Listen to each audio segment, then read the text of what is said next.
Hai anak-anakku kelas 4, 5, dan juga kelas 6. Apa kabar kalian? Semoga kalian tetap baik-baik saja ya. Nah, jangan lupa tetap di rumah, rajin cuci tangan, istirahat yang cukup, dan juga berolahraga supaya kita terhindar dari wabah virus corona. Semoga wabah virus corona ini akan segera berakhir sehingga kalian dapat belajar dan bermain bersama kembali di sekolah. Oke, meskipun kalian di rumah, kita tetap bisa belajar setiap hari. Nah, hari ini kalian akan ditemani di belajar bersama. Oke, materi belajar di rumah pada hari ini, Rabu tanggal 22 April tahun 2020 adalah kita nanti akan menyaksikan bersama-sama video yang berjudul tentang sejarah dan budaya Maluku. Disimak baik-baik videonya ya, dipahami, karena nanti di akhir video kalian akan diberi pertanyaan dan juga tugas tentang video yang akan kalian lihat nanti. Oke, penasaran videonya seperti apa? Oke anak-anak, kita mulai simak videonya berikut ini.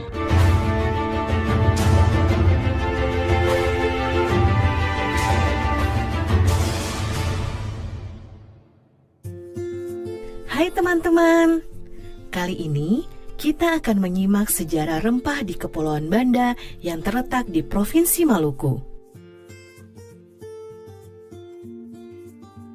Rempah-rempah yang tumbuh dan ditanam di Nusantara selama berabad-abad silam telah menjadi daya tarik bagi bangsa-bangsa asing untuk datang. Salah satu wilayah penghasil rempah terbesar di timur Indonesia adalah Kepulauan Banda. Kepulauan Banda adalah wilayah penghasil buah pala terbesar dan terbaik di dunia. Sejak abad ke-13, pala telah dibudidayakan oleh masyarakat Banda. Kemajuan perkembangan perdagangan pala pada abad ke-15 membuat Banda semakin ramai dikunjungi oleh orang-orang asing dan perlahan menguatkan Banda sebagai pelabuhan rempah yang ramai.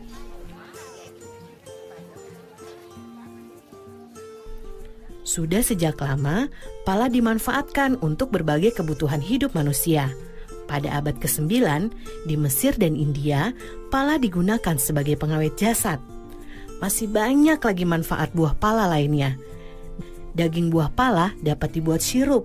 Fuli atau kulit pembungkus biji pala dapat dimanfaatkan untuk membuat parfum, dan biji pala dimanfaatkan untuk obat-obatan, bumbu masak, kosmetik, dan minyak astiri. Berbagai manfaat buah pala inilah yang membuat bangsa Eropa sejak abad ke-16 berlomba-lomba datang ke Banda. Pada abad pertengahan, harga pala di pasar Eropa sangat mahal. Kalau dibandingkan dengan zaman sekarang, seperti gadget canggih yang harganya bisa puluhan juta rupiah. Tahukah teman-teman, kalau rempah-rempah Maluku telah dimanfaatkan sejak zaman Romawi. Pala dibawa ke Eropa oleh para pedagang Cina yang singgah di Maluku. Pala juga dibawa oleh para pedagang India melintasi Asia Tengah dan Asia Barat. Dari situlah kemudian pala tersebar ke berbagai penjuru dunia.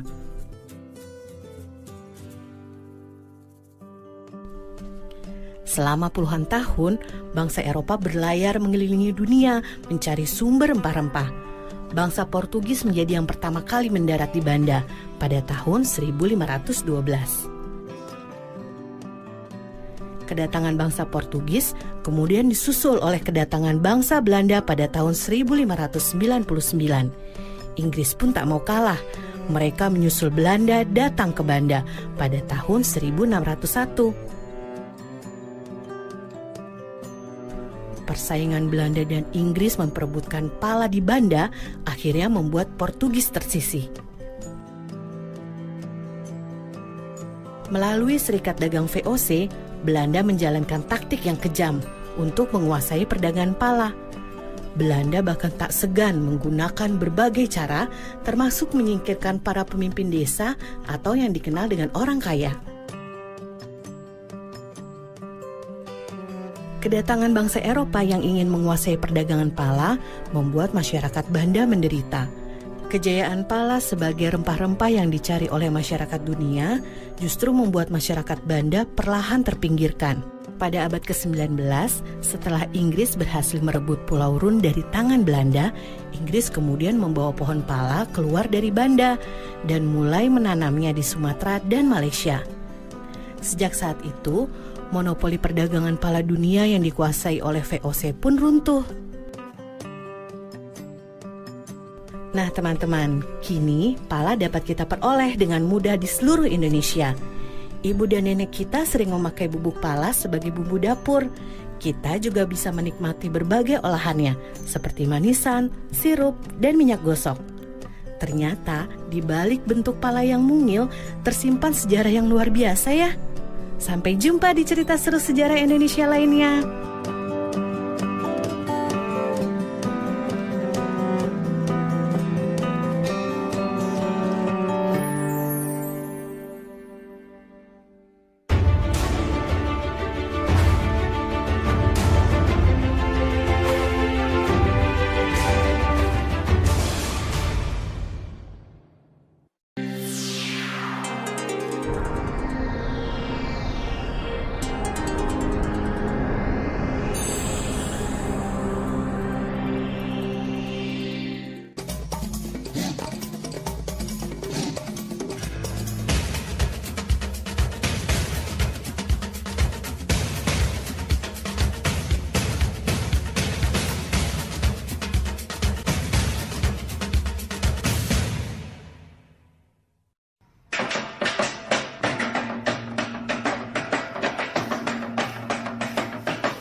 Halo Sobat Pelangi, berjumpa kembali dalam program kesayangan kita, Pelangi Nusantara.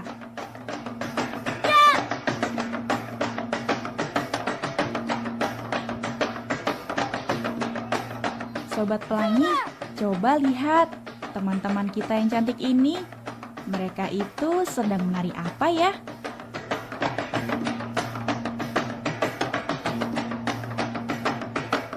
Oh, tari soya-soya.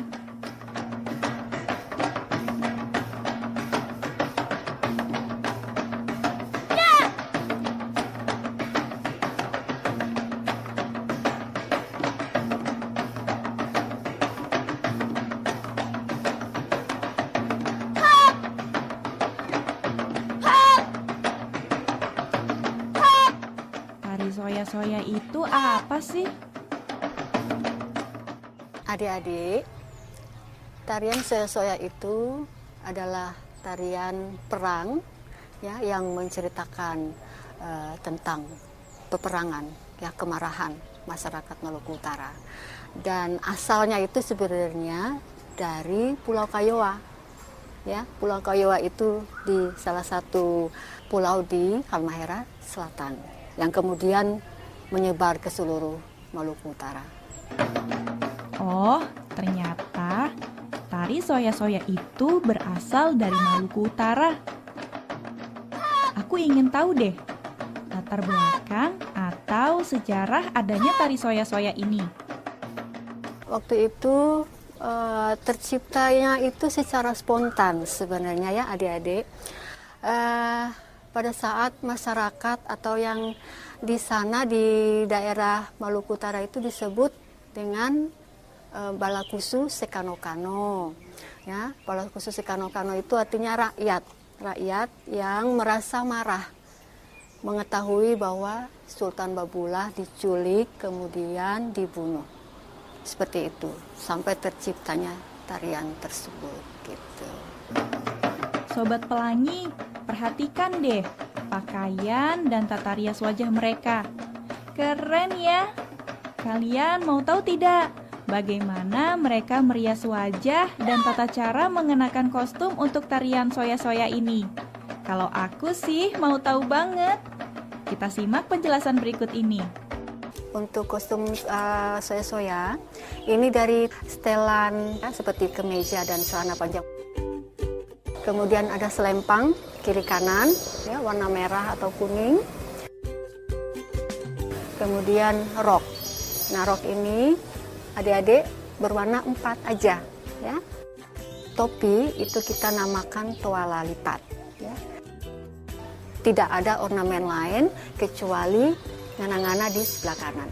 Dan salawaku yang kita pakai di kiri itu menggambarkan seperti ornamen untuk perang, ya, waktu saat itu.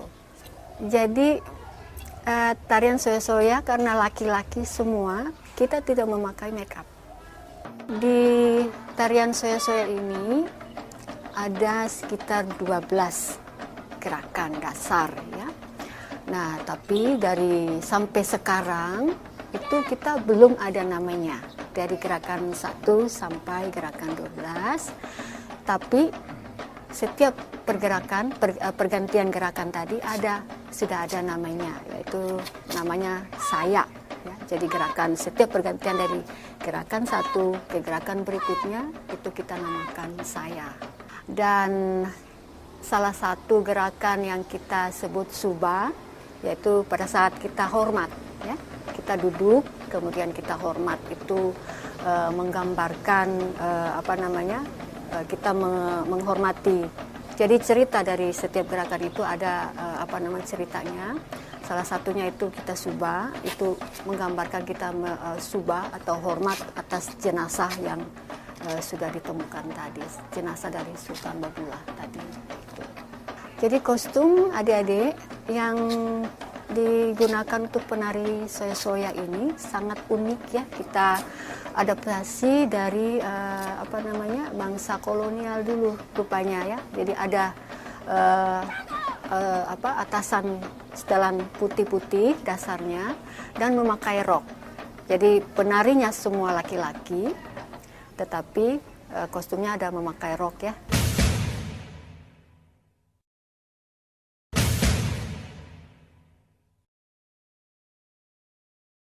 Sobat Pelangi, tadi kita sudah menyaksikan tata cara menggunakan kostum. Bagaimana kalau sekarang kita mempelajari gerakannya? Setuju? Simak yang berikut ini, ya. Gerakan yang pertama, ayunkan ngana-ngana yang dipegang oleh tangan kanan ke depan dan ke belakang. Nah, salawaku yang ada di tangan kiri digerakkan, diayun ke kanan dan ke kiri. Seperti ini. Tu, wa, ga, 4, 5, 6, 7, 8. Sementara kaki kiri diangkat dan diayun ke depan dan ke belakang. Ya, seperti ini. Tu, wa, ga, 4, 5, 6, 7, 8. Selanjutnya, gerakan soya, yaitu gerakan penyambung dari gerakan sebelumnya ke gerakan selanjutnya. Caranya, posisi badan menghadap ke kanan, kaki kiri diangkat, lalu digerakkan mengayun ke depan, lalu ngana-ngana diayun ke depan. Gerakan berikutnya, kaki kanan melangkah ke samping kiri sebanyak 2 kali. Ngana-ngana diayun ke atas sebanyak 2 kali juga. Lalu, posisi badan menghadap ke arah kanan. Gerakan kaki dan tangan sama seperti sebelumnya. Seperti ini. Tu, wa, ga, 4, 5, 6, 7, 8. Gerakan selanjutnya. Posisi badan menghadap ke depan sedikit membungkuk. Kaki kiri diayun ke belakang dan ngana-ngana diayun ke depan. Salawaku menghadap ke atas di bawah ngana-ngana. Lalu ganti kaki kanan yang digerakkan ke belakang. Ngana-ngana diayun di atas salawaku. Lalu salawaku diputar menghadap ke bawah. Seperti ini. Gerakan selanjutnya. Posisi badan menghadap ke depan, kaki kanan menyilang ke kiri, ganti, kaki kiri menyilang ke kanan, Ngana-ngana diayun 1 kali, maju ke depan dengan kaki menyilang sebanyak 3 kali hitungan. Lalu, hitungan keempat, posisi jongkok dengan kedua tangan menyilang, ngana-ngana di atas, salawaku di bawah. Kita ulang. 1, 2, 3, 4, 5, 6, 7, 8. Lalu, ngana-ngana diayun ke depan sebanyak 4 kali ke belakang. Seperti ini. Selanjutnya, dalam 4 kali hitungan, ngana-ngana diayun ke depan sambil berdiri perlahan-lahan. Lalu, posisi badan miring ke kanan sambil mengayunkan ngana-ngana ke arah belakang sebanyak 4 kali. Gerakan selanjutnya. Kaki kiri meloncat kecil ke depan, diikuti kaki kanan sambil mengayunkan ngana-ngana. Lalu, loncat kecil ke belakang sebanyak 3 kali. Ngana-ngana dan salawaku diayun ke arah pinggang. Seperti ini. Tu, wa, ga. Tu, wa, ga. Gerakan selanjutnya. Sama dengan gerakan sebelumnya.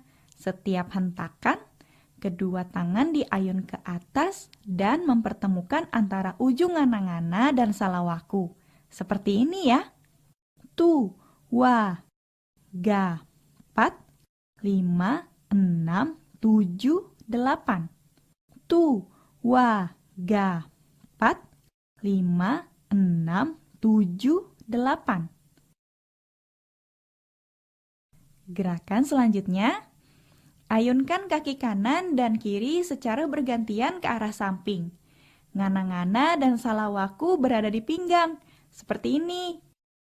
Tu, wa, ga.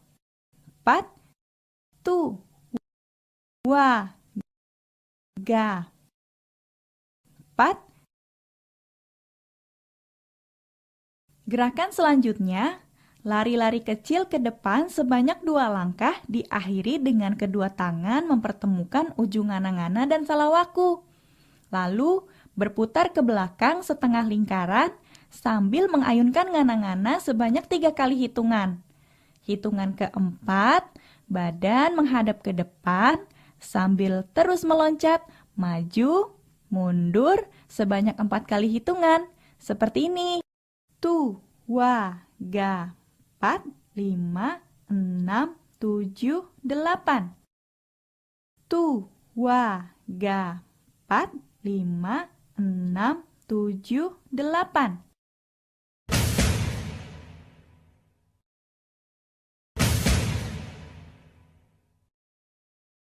Gerakan selanjutnya. Maju ke depan 2 langkah, ngana-ngana diayunkan ke tengah atas salawaku, lalu berputar ke belakang sambil mengayunkan ngana-ngana ke samping atas.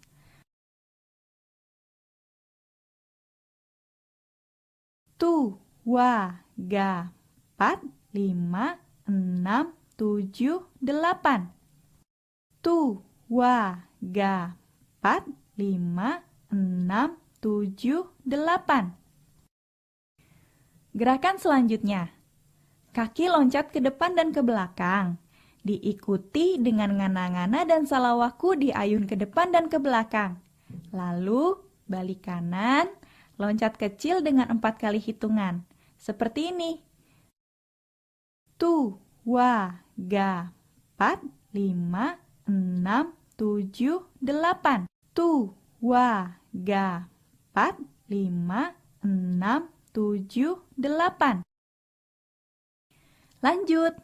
Posisi badan menghadap ke kiri, silang ke kanan sebanyak 2 kali. Kaki kanan silang ke kiri sebanyak 2 kali sambil mengayunkan ngana-ngana. Seperti ini. Tu, wa, ga. 4, 5, 6, 7, 8. Lalu, lakukan gerakan seperti sebelumnya, tapi sambil memutar. Seperti ini.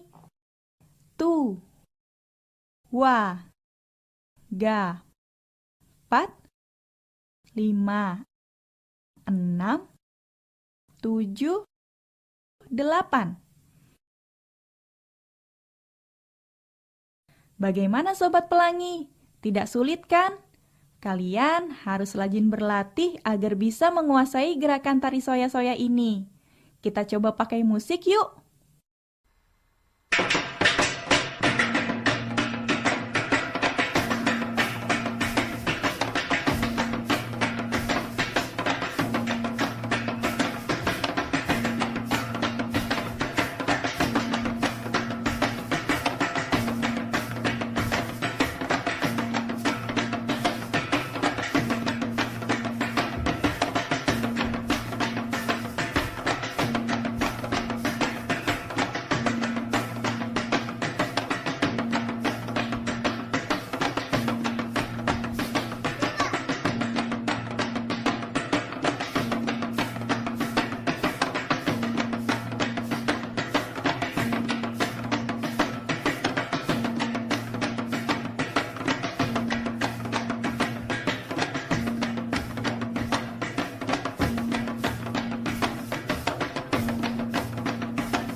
Nah, Sobat Pelangi, demikian program Pelangi Nusantara kali ini.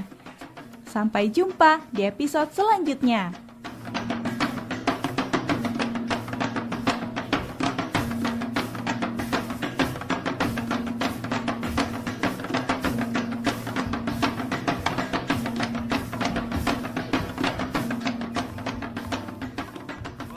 Nah, bagaimana anak-anak? Kalian suka dengan videonya? Nah, setelah kalian menyaksikan video tadi, saatnya kita belajar menjawab pertanyaan dari video tersebut.